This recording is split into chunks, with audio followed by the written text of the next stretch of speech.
My name's Lee Cooper. I'm with the Chesapeake Biological Laboratory, University of Maryland Center for Environmental Sciences. We're in Solomons, Maryland this morning, talking about the stable isotope lab here and what we can do, the kinds of things that we generally do. We're measuring light stable isotopes, carbon, nitrogen, oxygen, hydrogen. We could, in theory, do sulfur also, although we don't do any of that. The primary analytical measurements we make are of oxygen 18, oxygen 16 ratios in seawater. This is a tracer used to assess the amount of melted sea ice in high latitude waters. We also do otoliths or fish ear bones as a water mass indicator where fish are migrating.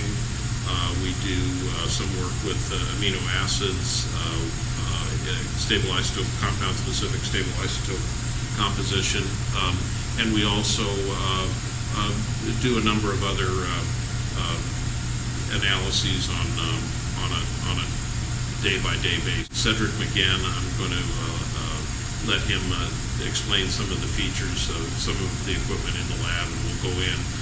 We're a relatively small lab and have a relatively small number of users, and so we have one instrument with a lot of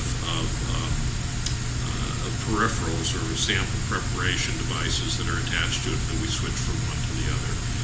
So why don't we go into the lab at this point, and we'll have a look at the instrument, and I'll have Cedric explain some of the features of the instrumentation. So I'm Cedric Magen. I'm the one here at Solomons who's operating this lab. So as Lee was mentioning, we have one mass spec, and we have 5 or 6, depending what you consider peripherals, but let's say 5 main peripherals. Each of them is designed to do a specific type of analysis. And most of the users here at CBL use this device here, which is the gas bench, which is basically a gas chromatograph. And this is used to measure the delta weighting of water or the delta weighting or delta C13 of carbonates minerals. It could be used for other purposes, but we don't do this on a routinely basis. But it could be used to measure nitrates, the delta N15 and O18 of nitrates. It could be used to measure delta C13 of methane. In that case, we need this, which is a recon,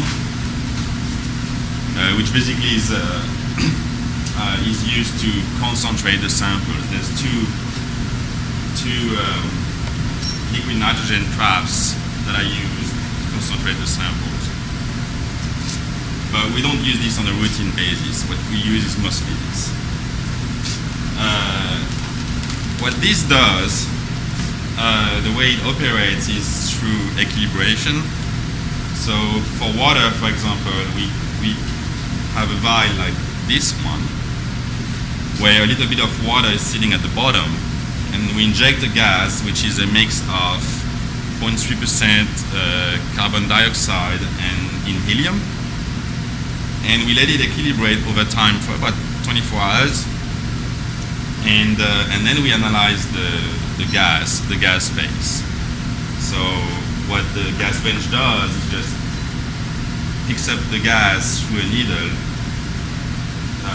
It goes through this interface here, which is basically the gas chromatograph, and then sends, after, like, there's a drying step in there, there's a separation of the different gases through a gas chromatograph column, and then after that it goes into the mass spec, which is all the way there. We're gonna go around and show you the mass spec. So follow me.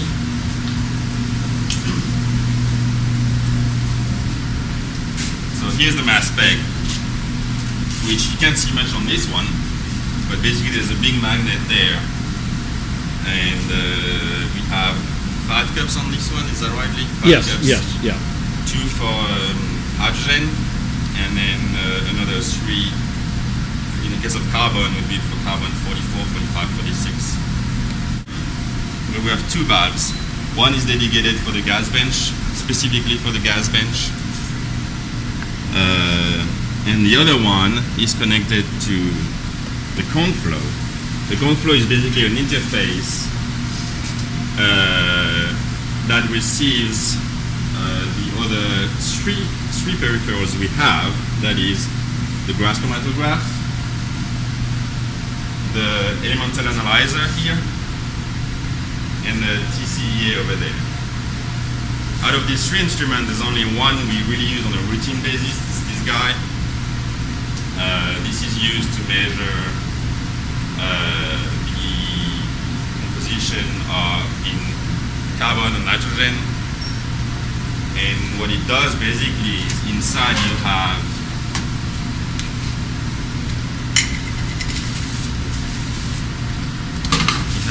a combustion column there. So this one is old and wood break if I put it in, but for education, that's what I use it for education. Mm-hmm. So basically we have cobaltic, silverous, so it's cobalt, silver, chemical, and then on top of this we have chromium oxide, and that's our column. It usually sits, if I remove this, here we have the oven. So we actually have 2 ovens. Here's the combustion column, so the column's gonna sit in there. It's heated at 980 Celsius and connected, so there's a flow of helium that goes directly through the column. And then there's also some oxygen going on the side. And so here we have a carousel where the samples sits. We put all of our little samples in, they're basically folded in a little tin cups. This turns, the samples drops, and with oxygen, the tin is combusted at 1600 degrees. And so we call this flash combustion. And so the point is to have a very efficient, fast, and complete combustion. And then your organic carbon and organic nitrogen is turned into a gas, just product of combustion. Then, so it moves through the column like this. Then here we have another column, which is heated at 650 degrees, which is the reduction column. And the point of this column is to reduce the extra oxygen and to further reduce the nitrous oxides compounds in order to produce N2. And so once this is done, so the gas go up here, there. Here we have another gas chromatograph column that separates the gases, and then the gas is sent to the mass spec. Well, first to the cone flow and then back to the mass spec through this little valve there. And that's how we measure delta C13 and delta N15. And this also can give us carbon-nitrogen ratios too, and total organic Oh yeah, carbon. because there is a thermal conductivity detector right there. Mm-hmm. So yeah, we have on the side, and we always get it basically, the carbon, organic carbon, organic nitrogen compound content of every sample. We can analyze soil, sediments, all sorts of, pretty much almost everything. We can even use it for dissolved organic carbon. For this, we need to go through like some preparation in the lab, and then what we do, we've been working collaboration with Michael Gonsior to extract. We use a resin to extract the organic carbon from the dissolved phase, and then that basically concentrates it into a methanol matrix, and then you evaporate the methanol, you're left with your carbon, and then you analyze it. That's what we've been doing. what else do we do with it? That's pretty much it. So we analyze, mostly fish. Ginny has nice, quite a bit of fish, sediment, turtle blood. And this is this is the instrument you used to measure Chelsea's sediments the other day. Yeah. Yes. One is interested in bulk, delta C13 and delta N15. So pretty much every mass spec will have this connected to it. Here we have the GC. So this we use to do specific compounds, and it's set up to do amino acids. That's not something we do routinely. That's something that we need to, it's working, but we need to develop the method to have it, to be able to do it routinely.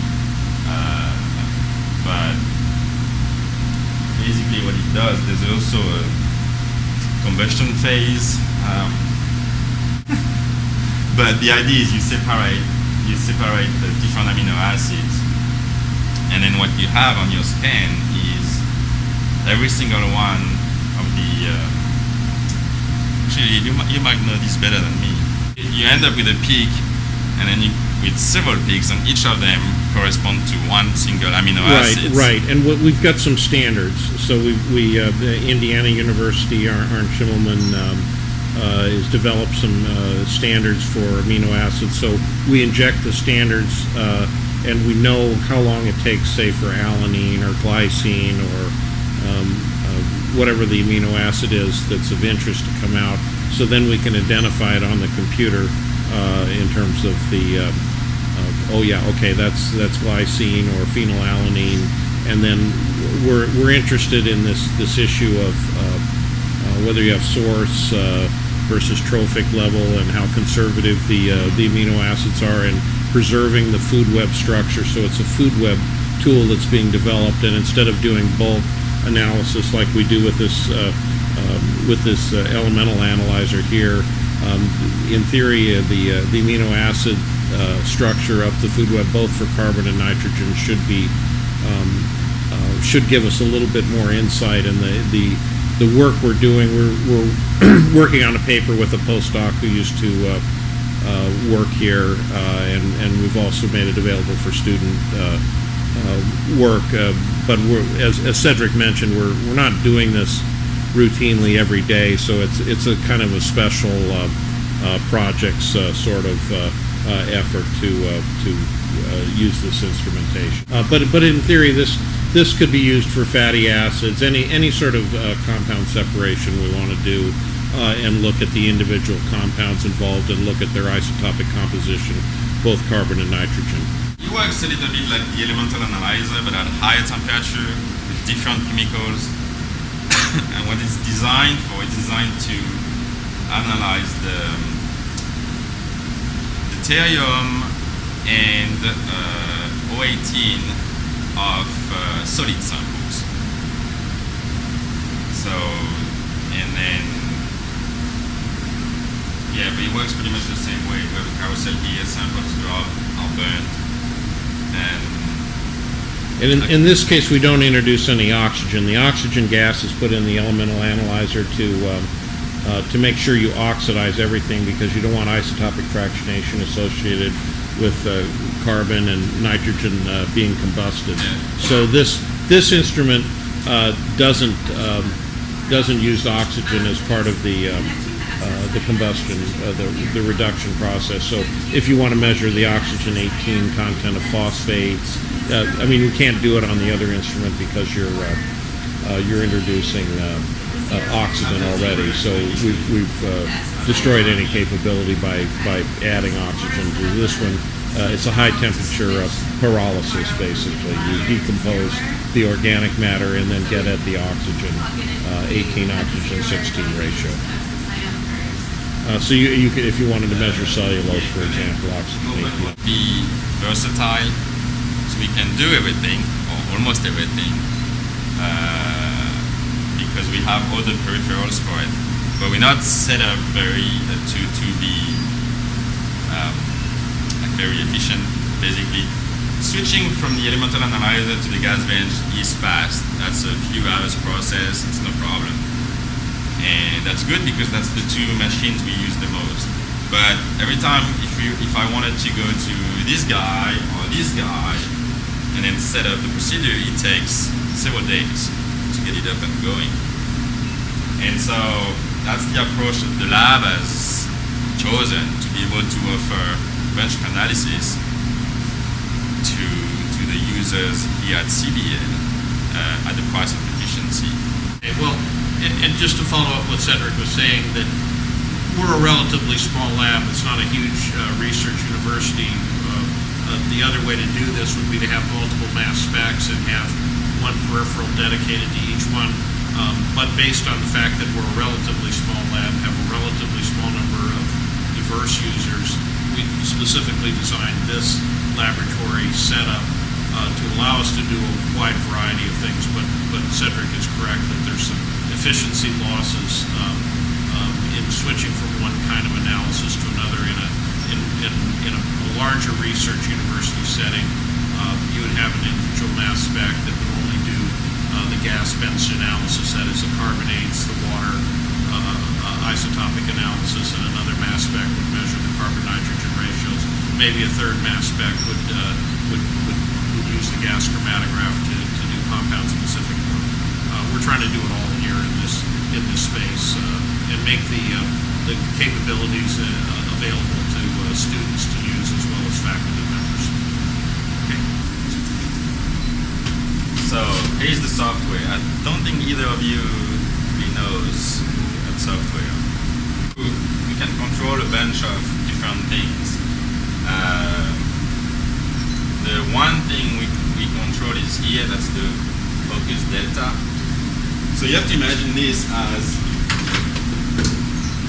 right here, there's a source. The source is, I unfortunately don't have a picture, but it's an assembly of a bunch of different pieces of metal and ceramics. And there's quite a bit, there's power coming to that source. The point of that source is to ionize the gas that comes into the mass spec, to be a mass, or to be different masses, or different charge depending on that depend on the mass. Sorry. And so this source needs to be well aligned. So here we have, what we do is we focus the source. So you should see the source as a lot of different plates that can move with respect to one another.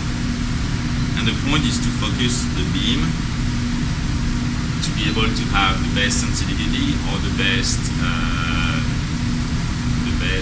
linearity, meaning a good linearity means that your stable isotope composition varies very little with the size of your sample. And so that's what's done here. So we can adjust different parameters to be able to have what we want. It could cause some problems, but usually it's okay. And then, so now I can show you typical peak, typical scan. So this one is for carbonates. So we have here 3 first peaks. That's our reference gas. The reference gas in that case is just carbon dioxide that arrives through a tank through this. And so we measure 3 times that peak, get a value, and then every single of these peaks value, which is your samples, which in the case of carbonate, it's repeatedly analyzed because so the needle goes into your sample. There's positive pressure, so the gas, it's a continuous flow. This mass spec is a continuous flow, so the gas continuously go to your samples and then to the mass spec. So you measure repeatedly your sample, and that's why it decreases slightly, because over time it gets diluted with your carrier gas, which is helium. Your carrier gas is always helium, no matter what you do, it's always helium.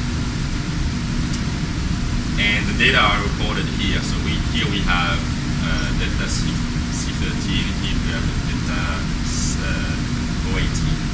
Now I can show you the typical elemental analyzer peak, which is slightly different.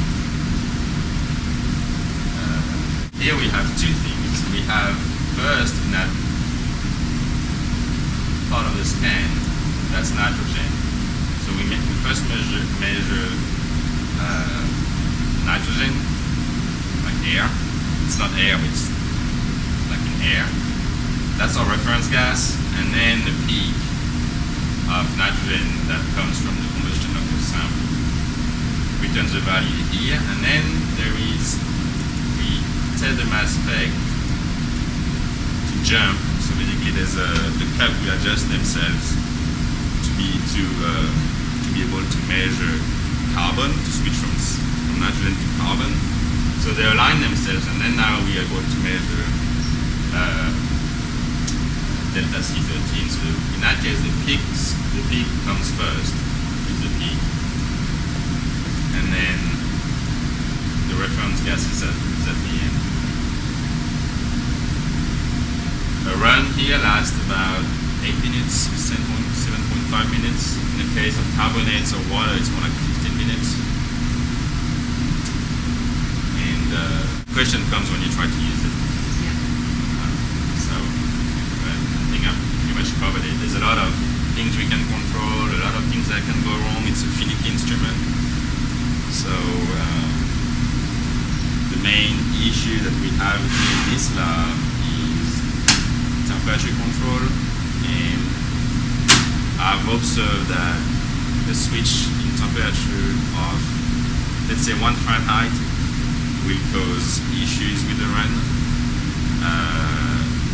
If it happens over several hours, it's fine. If it happens over 1 hour, then it causes troubles. And the precision will go off, and then it drifts. The drifts, you cannot avoid it, because everything is due, the fractionation that happens into the whole thing is due to is temperature induced, not induced, but depends on temperature. So the drift, you can really avoid it, but if you drift too fast, then it causes troubles.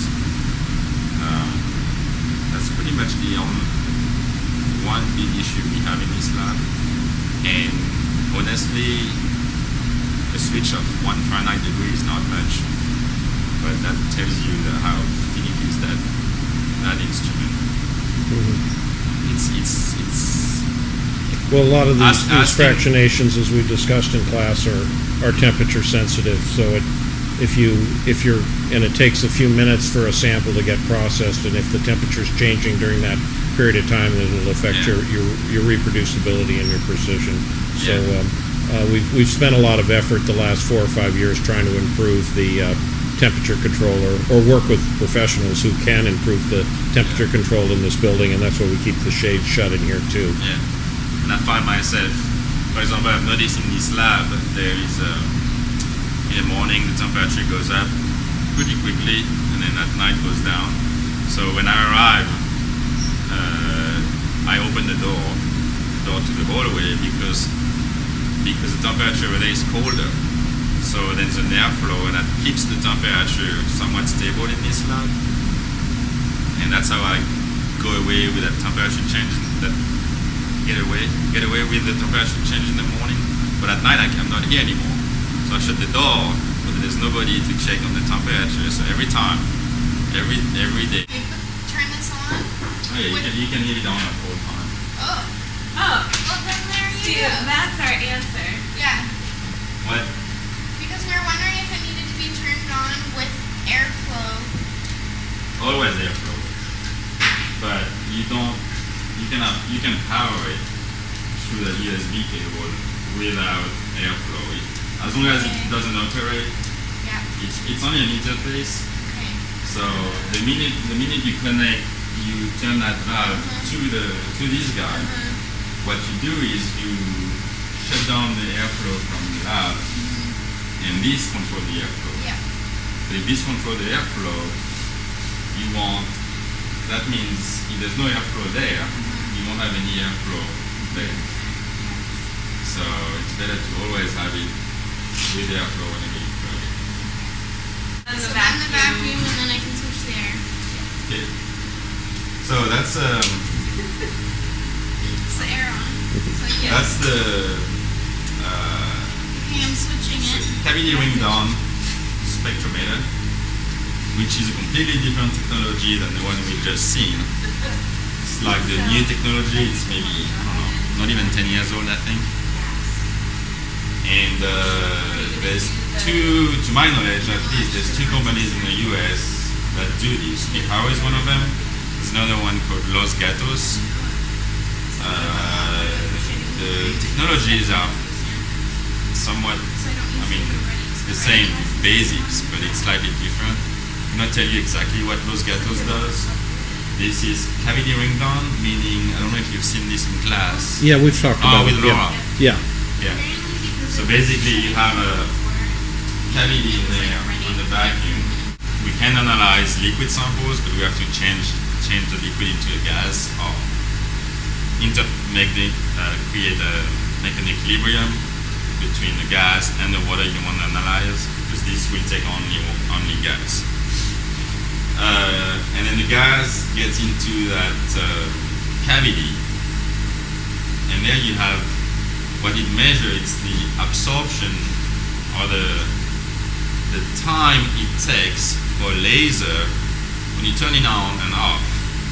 When you turn it off, there's still some light going on all over the place. You should see the cavity as a cube with mirrors inside, and then the laser will bounce all over the place. So you turn it off, it keeps bouncing for a while, and what you measure, which is directly proportional to the concentration and the stable isotopic composition of the gas, what you measure is the time it takes for that laser to disappear. In other words, it's like a little bit like an absorbance measurement, so a little bit like that. That's the analogy I would make. And what gases are you measuring? So here we can measure two gases, carbon dioxide and methane. What we do mostly in this lab is methane. We've taken this instrument it's designed to just measure. I don't know if this one you can travel with it, but some of them are designed so that you can put them in the trunk of a car and then drive around and measure methane, carbon dioxide. It does the measurement continuously. And this is the way that things like natural gas leaks from pipes in Boston. I think there's a classic study identifying how methane is leaked. People usually use the pump of the ship on a ship. You need to find a way to bring water through what we call an equilibration chamber, which is closed. And so at the bottom we have water that's pumped. And the way you pump it is you make sure it's a stream or a spray of water going into your chamber continuously. And the idea of the spray is so that the equilibration with the air that's above is very efficient and fast. And so you have this equilibration going on between your water and your headspace, and what you measure is the headspace. That's the way to do it continuously. We have a colleague who's done this many times at sea, and what he does, he has one like this that measures the water, and then he has another one that measures the air. And by knowing the surface water, methane, and CO2 content, and then the air, you can sort of calculate the flux of methane between the water and the air. See if the ocean or your body of water is a sink or a source of methane. It's one way to do it. The other more simple way or less technological way is just to use discrete samples. And what you do is in the case of methane, you can use something like this. You can see here there's water sitting at the bottom, there's a gas headspace. And so when you have your sample and you create a headspace made of any gas, but in that case we use air, not air from the atmosphere, but pure air with no methane. So the methane, if you do this, there will be an equilibrium in between your water and your headspace. And these equilibrium, the different parameters are very well known. So when you measure this, and you know temperature and salinity at the time of the measurement, if it's at equilibrium, you know exactly how much is in there. So by back calculating, you can know how much was in your water in the first place. That's how you do. So the only trick, the only problem is this takes quite a bit of gas. So the only caveat to this method is it still takes, especially for methane, it will take pretty large samples to be able to get a measurement. The way I've been doing it is using these syringes here.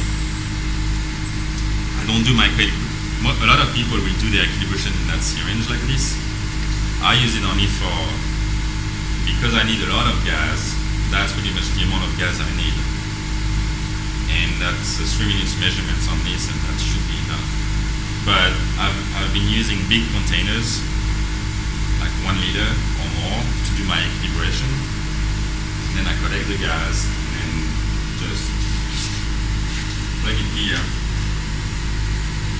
And then let the pump, that's a pump, there's a vacuum, it's always on the vacuum, and then you will suck it in, and then that's how we measure it.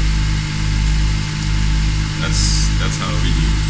This is another way to do it, more fancy, but it's basically the same thing that doing what I've done, except it uses smaller volumes, but it's only for isotopes. There's a dilution process in there which causes you cannot have concentrations. Well, you can, but it will be wrong, or it will be off by a little bit.